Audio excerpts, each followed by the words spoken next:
പാമ്പ് പിടുത്തക്കാരൻ വാവാ സുരേഷിനെ അറിയാത്ത മലയാളികൾ ഉണ്ടാകില്ല. എന്നാൽ വാവാ സുരേഷിന്റെ യഥാർത്ഥ സ്വാധീനം അറിയണമെങ്കിൽ മന്ത്രി വാസവനോട് ചോദിക്കണം.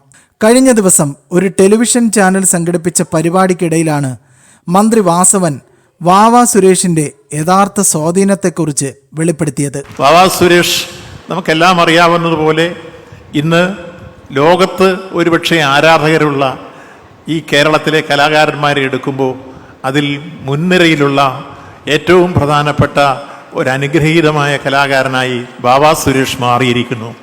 ലോകത്താകെ ആരാധകരുള്ള ഒരു മലയാളി കലാകാരനായി വാവ മാറിയിരിക്കുകയാണെന്ന് മന്ത്രി പറഞ്ഞു. വാവാ സുരേഷ് പാമ്പ് കടിയേറ്റ് ഗുരുതരാവസ്ഥയിൽ കഴിഞ്ഞ സമയം 100 കണക്കിന് ഫോൺ കോളുകളാണ് അന്ന് വാവയുടെ ആരോഗ്യം അന്വേഷിച്ച് മന്ത്രിയെ തേടിയെത്തിയത്. ഞാനത് വെറുതെ സൂചിപ്പിച്ചതല്ല. വാവാ സുരേഷിന് ഒരു പാമ്പ് കടിയേറ്റ് ഒരു സന്നിഗ്ധ ഘട്ടത്തിലെത്തിയപ്പോൾ കേരളത്തിന് വെളിയിൽ നിന്നും, എന്തിനേറെ അമേരിക്കയിൽ നിന്ന് പോലും, വൈറ്റ് ഹൗസിൽ നിന്ന് പോലും വാവാ സുരേഷിന്റെ ക്ഷേമാന്വേഷണം വിളിച്ചിരുന്നു.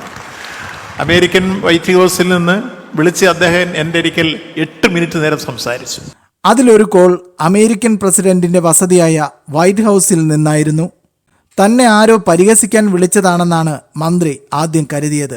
വാവാ സുരേഷിന്റെ ആരാധകനായ ആ മനുഷ്യൻ 8 മിനിറ്റാണ് വൈറ്റ് ഹൗസിൽ നിന്ന് സംസാരിച്ചത്. വാവാ സുരേഷിന്റെ ടെലിവിഷൻ പ്രോഗ്രാം കണ്ട് ആരാധകനായി മാറിയതാണ് വൈറ്റ് ഹൗസിലെ ആ വ്യക്തിയെന്നും മന്ത്രി വാസവൻ പറഞ്ഞു. ഈ വാർത്ത ഇഷ്ടമായാൽ സബ്സ്ക്രൈബ് ചെയ്യൂ. ബബിൾകം മീഡിയ.